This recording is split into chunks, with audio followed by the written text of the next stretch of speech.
అమ్మా భవానీ లోకాల నేలే ఓంకార రూపమమ్మా, తల్లి నీ మహిమల్ని చూపవమ్మా.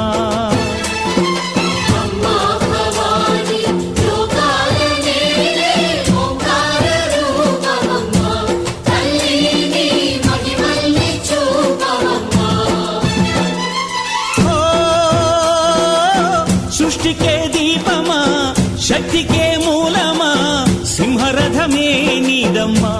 అమ్మ దుర్గమ్మ భక్తులను దీవించుమా.